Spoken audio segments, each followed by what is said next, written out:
오늘 새벽에 하나님께서 우리에게 주신 말씀은 시편 9편 1절에서 20절의 말씀입니다. 페이지 수는 구약전서 809페이지입니다. 시편 9편 1절에서 20절까지 말씀, 저와 여러분들이 교독으로 보겠습니다. 제가 먼저 읽겠습니다. 내가 전심으로 여호와께 감사하오며 주의 모든 기사를 전하리이다. 즐거워하며 지극히 높으신 주의 이름을 찬송하리니 내 원수들이 물러갈 때에 주의 앞에서 넘어져 망한 민이이다.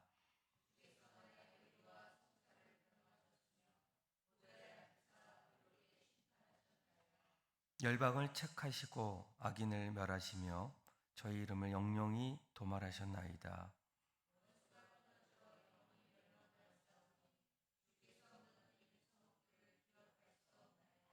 여호와께서 영영히 앉으심이요 심판을 위하여 보좌를 예비하셨도다.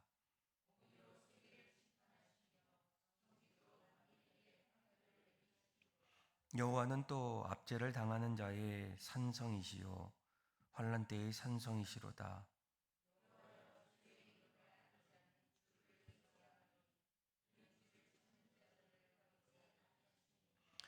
너희는 시온에 거하신 여호와를 찬송하며 그 행사를 백성 중에 선포할지어다.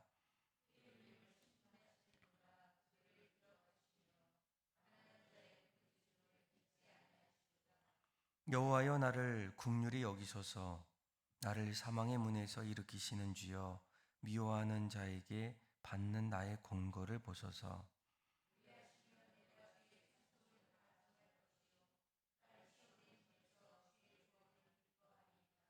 열방은 자기가 판 웅덩이에 빠짐이요 그 숨긴 그물에 자기 발이 걸렸도다.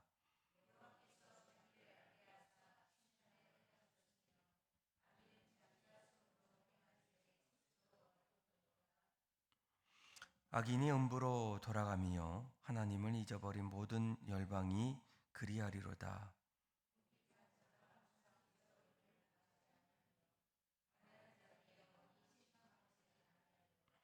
여호와여 일어나사 인생으로 승리를 얻지 못하게 하시며 열방으로 주의 목전의 심판을 받게 하소서. 같이 읽겠습니다. 여호와여 저희로 들었게 하시며 열방으로 자기는 인생뿐인 줄을 알게 하소서. 셀라. 아멘. 지난주는 맥주 감사주일로 보내게 되었습니다. 아마 이스라엘 백성들이 애굽을 떠나서 이제 출애굽할 때 하나님께서 그들이 첫 수확을 할 때 맥주 감사절을 맥주절을 지키라라고 이렇게 말씀하셨어요. 아마 이 맥주절은 맥주라고 해서 보리의 가을 또 보리를 거두는 시기, 첫 수확을 이렇게 돌아보고 또 감사하는 그러한 절기입니다. 아마 오늘날에는 무엇보다도 상반기 하나님께서 우리 인생 속에 한 해를 돌아볼 때 한 해의 절반 상반기 동안 베풀어 주셨던 그런 은혜들을 함께 기억하고 또 돌아보는 그러한 뜻깊은 절기입니다. 아마 우리가 하나님 앞에 상반기를 바라보면서 감사할 일들을 찾아보면 참으로 많이 있을 것 같아요.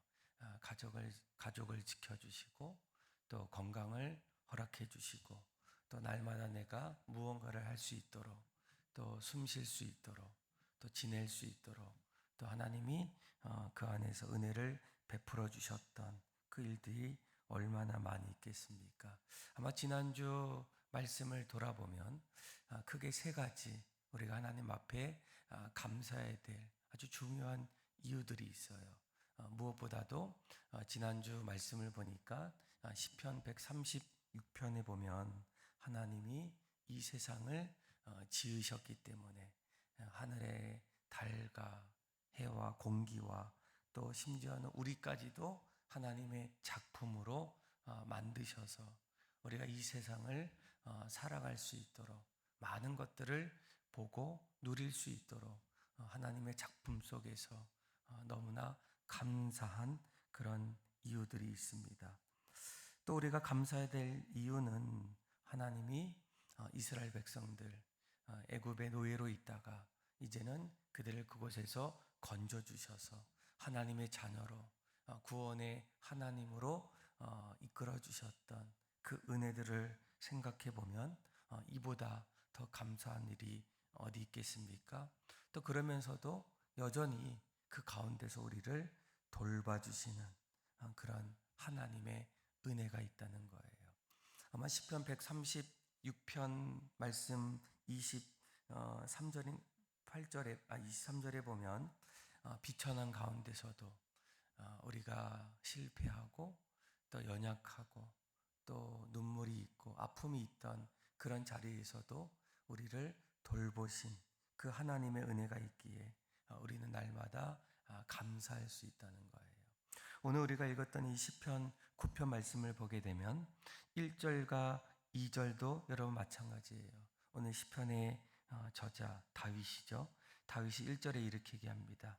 내가 전심으로 여호와께 감사하며 또 주의 모든 기사를 전하리이다. 아마 여기서 이 전심은 반쪽의 마음에 반대되는 말이죠. 온 마음을 다해서 내가 하나님께 감사하고 또 하나님께서 지금까지 이스라엘 백성들 가운데 또 자기 인생 속에서 행하셨던 그 모든 일들을 내가 감사합니다. 그러면서 뭐라고 합니까?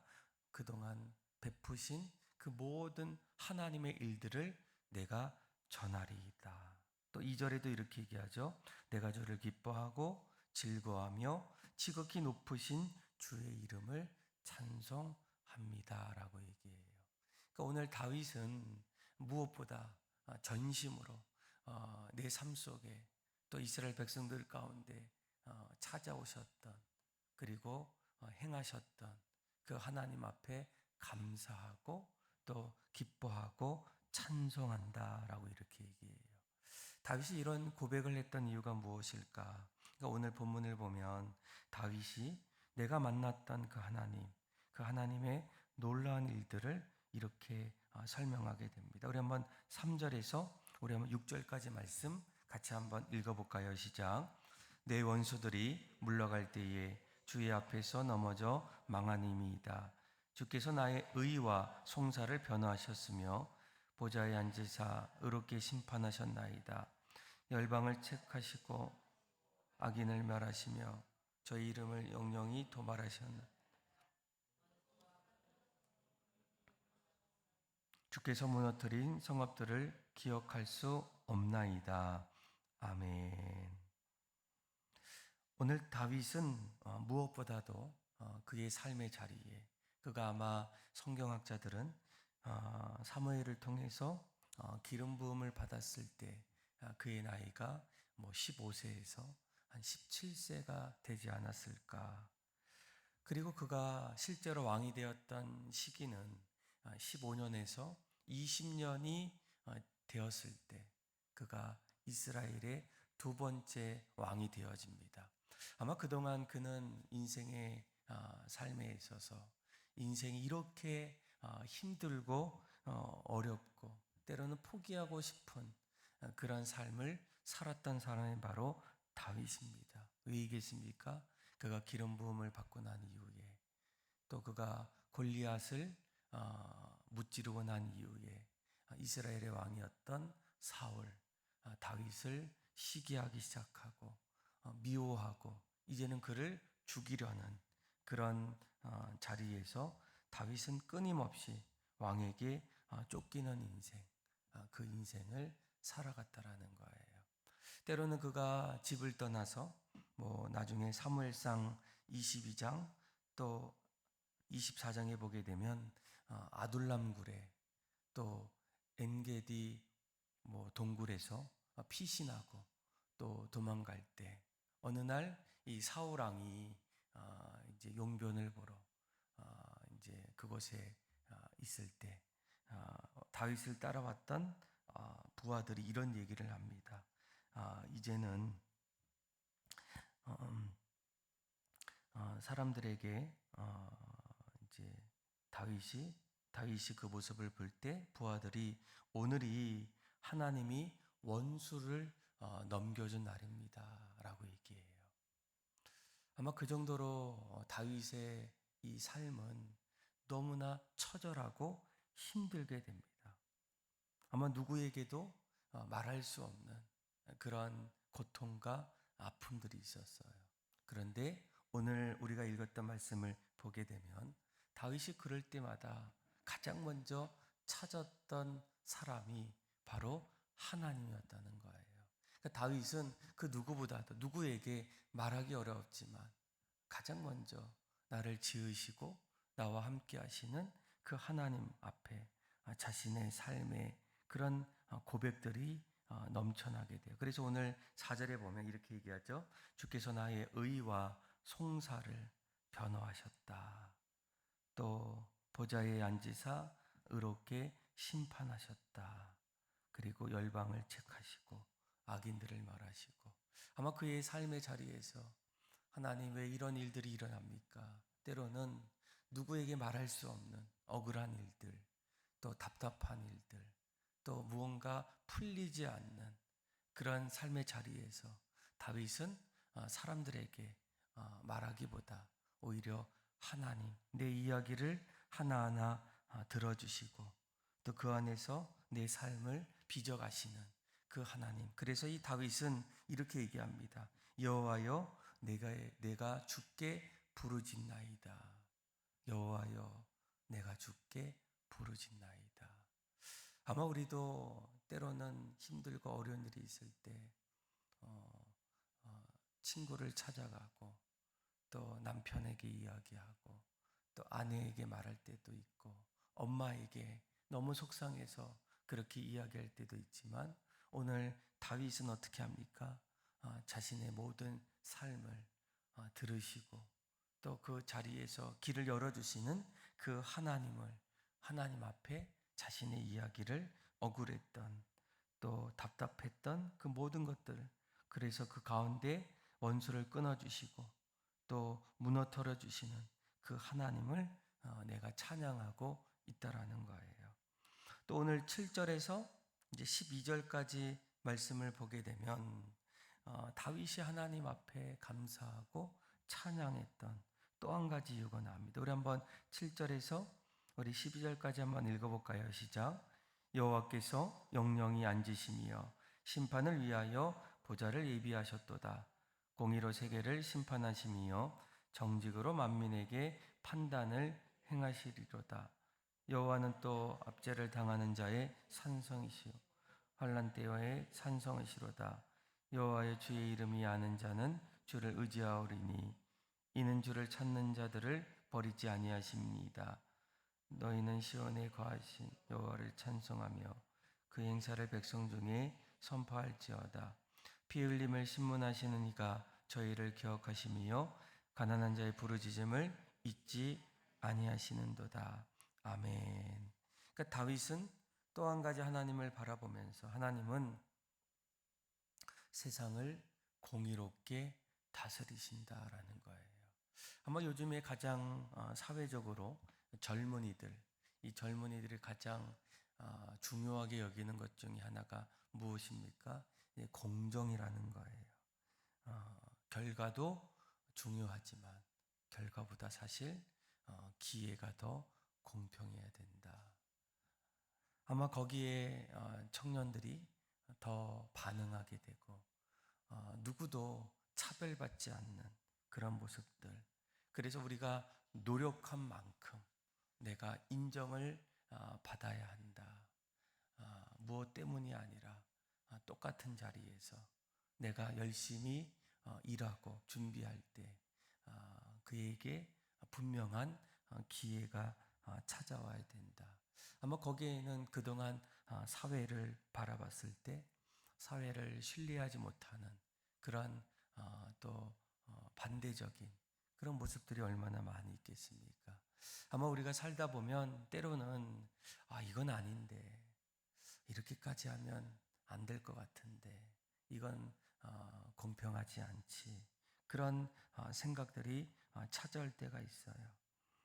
그런데 오늘 본문을 보면 오늘 다윗도 무엇보다도 세상의 공평보다 하나님 앞에서 7절에 이렇게 얘기하죠. 여호와는 영영히 앉으셨다.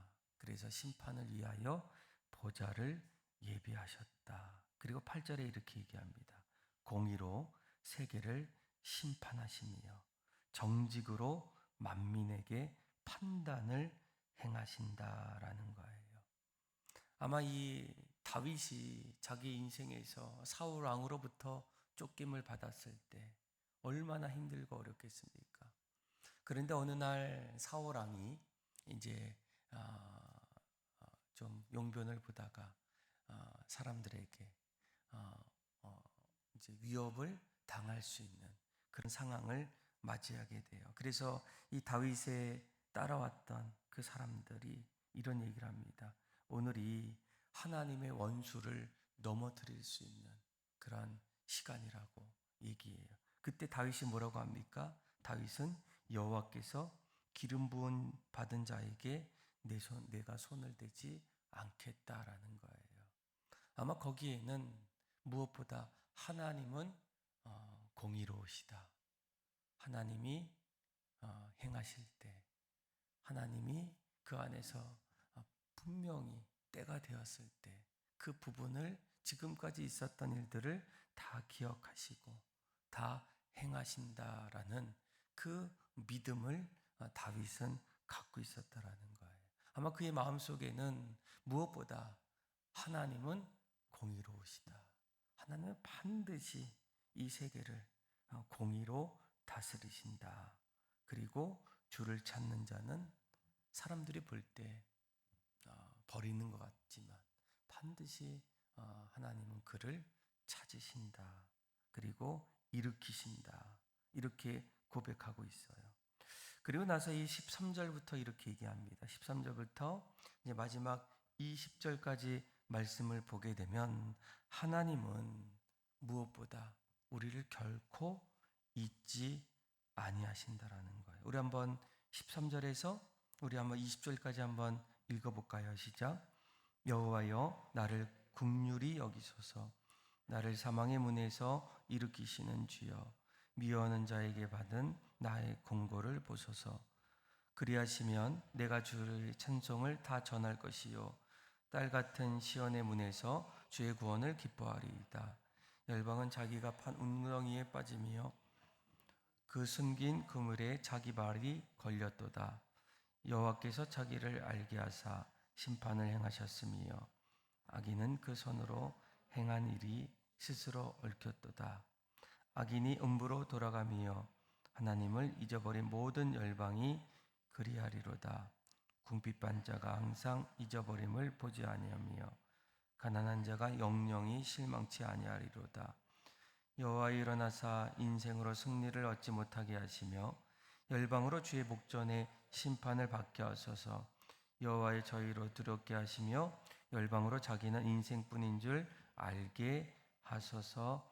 아멘. 그 하나님께서 18절에 이렇게 얘기하죠. 궁핍한 자가 항상 잊어버림을 보지 아니하며 가난한 자가 영영이 실망치 아니하리로다. 왜 이겠습니까? 하나님께서 그들을 결코 잊지 아니하시기 때문이라는 거예요. 아마 다윗도 그의 인생에서 늘 쫓기는 인생, 또 도망자의 인생, 이제는 내 인생이 끝이 났구나라는 그런 마음이 찾아올 때 그때마다 하나님께서 자신에게 산성이 되어주시고 또 피할 바위가 되어주시고 또 막혔던 그 자리에서 그 세계를 열어주실 때 그는 그 자리에서 나를 건져주시고 또 나를 잊지 아니하시는 그 하나님을 만나는 그 다윗의 삶의 자리에서 오늘 다윗은 무엇보다도 하나님은 결코 나를 잊지 아니하신다. 아마 다윗이 그런 하나님을 만났을 때 공평하시고 또 나의 속상함을 들으시고 그리고 나의 형편, 나의 어려운 상황까지 끝까지 나를 잊지 아니하시는 그 하나님을 만났을 때 다윗이 나중에 이제 사울이 죽고 난 이후에 이제 무비보셋 사울의 집에 갔을 때 좀 장애 좀 몸이 불편한 이 무비보셋이라는 그 사람을 이제 보게 돼요. 근데 다윗이 그 모습을 볼 때 어떻게 하겠습니까? 사울의 가족이고 원수의 가족 같은 그런 무비보셋 앞에서 이런 이야기를 합니다. 두려워하지 말라. 왕의 식탁에서 평생을 먹겠다라는 거예요. 아마 전혀 예상치 못했던 그 다윗의 이러한 고백.